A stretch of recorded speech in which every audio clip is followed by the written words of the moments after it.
5:05 at Scott BR on the Mighty 1090. You know, we are the home of the Aztecs, but we don't get to see and hear very much of the Aztecs baseball team. And I feel really bad about having not gotten up there to see a game this year because this next young man, Tim Zier, I've talked about him in the past. We've had him on as a guest. He's the all-time hits leader in San Diego State baseball history. And we talked to him last year when the Aztecs made this miraculous run through the Mountain West Conference Tournament. It wasn't quite like that this year, but San Diego State does win the Mountain West Conference Tournament, and they will play as part of the field of 64. By the way, I don't know a whole lot about college baseball. You guys? No. No. I took my kids to 2 Aztec games last year, Yeah. but I didn't take them this year. Yeah, I know. It's terrible. Tim Zier, back on Scott and BR on the Mighty 1090. Tim, welcome back. Thanks. It's good to be back. How you guys doing? Doing great, man. Congratulations. What a ride this weekend. Oh, yeah. It was so much fun. I loved it. Yeah, I got more coverage on your father's Facebook page to see what was going on. That's how I was following the Aztecs baseball team. Yeah, he's a proud dad, and he's definitely he was actually out there, and he got to see the dog pile and everything. So it was a lot of fun this weekend. Yeah, just take us back to last year, because for those that are regular listeners, they might remember that we talked last season when you guys. I mean, you were not expected, let's say, to win last year. Take us through what happened last year so that we can talk about the difference this year. Last year we ended at 500, and we were just going in the tournament as like our last chance to make a regional. And so we were going in there just hoping to surprise everybody, which we ended up doing, and that was absolutely amazing. It was fun. It was a great experience, and we definitely shocked the whole Mountain West. But the difference between last year and this year is we've had like one of our best seasons so far, and we were going in confident, and we actually knew that we should definitely take this thing, just like last year. And unfortunately, we ended up in the losers bracket again because Vegas, UNLV, had a great win on us after the winners bracket. But we pulled together, and we came away with another victory, and I couldn't be more proud of our team, back-to-back champs. There's no better feeling than that, right? All right, and think about this. I mean, last year, I get goosebumps even thinking about it because I've told this story that your dad and I went to high school together, and I know all your aunts and your granddad, and I mean, I know your whole family really, really well from growing up around these guys. To think that you were going to leave last year, that you were hoping to get drafted, and that, I do remember when you didn't get drafted, how disappointed everybody in your family was.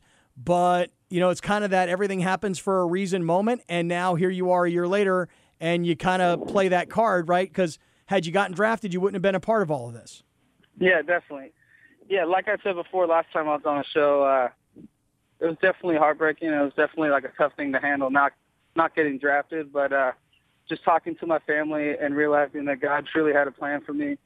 Like it's all coming together now that I was able to be a part of a dog pile again, and I can't tell you how much I'm addicted to a dog pile, honestly, after doing it 2 years in a row. I'm hoping we have another one in about 6 or 7 days, but gosh, it's so much fun. I can't even explain. Tim Zier, the second baseman, the all-time hits leader at San Diego State, on the Aztecs winning the Mountain West Conference for the second straight year. I heard earlier today there was a conversation on the show that precedes ours, the Darren Smith Show, and Darren was talking to Mark Martinez. And Mark has been filling in for Coach Gwyn. Is that right? Yeah, that's right. And he was explaining, and I only caught pieces of it, so I'm hoping you can fill in the details for everybody that might not have been listening at that time of the day. Coach Gwyn has not been around the team in quite a while, right? Yeah, he hasn't been there in a while. He's been dealing with some health issues, but Coach Martinez has done a great job filling in for him. And last time you were on, when I said, hey, have you spoken to Coach Gwyn after you broke the records, you said, no, but I owe him a text. Have you spoken to Coach Gwyn? I have spoken to him, but I haven't talked to him about the record.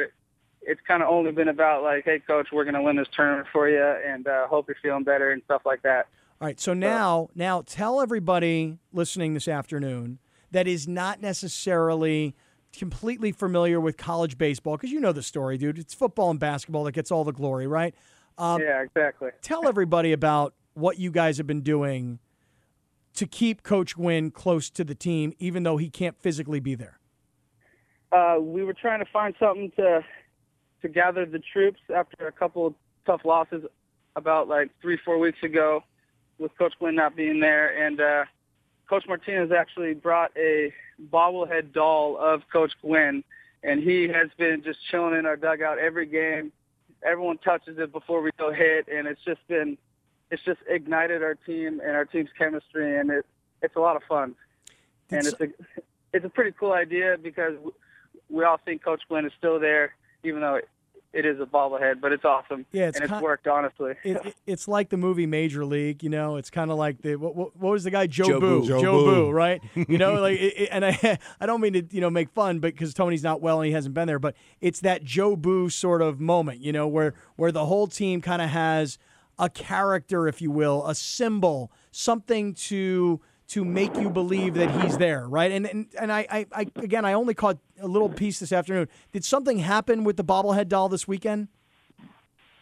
No, actually, the bobblehead doll was right there with us all weekend. I just didn't know if it got dressed up or something like that. Took him in the dog pile? Oh, no. But I want to add one more thing.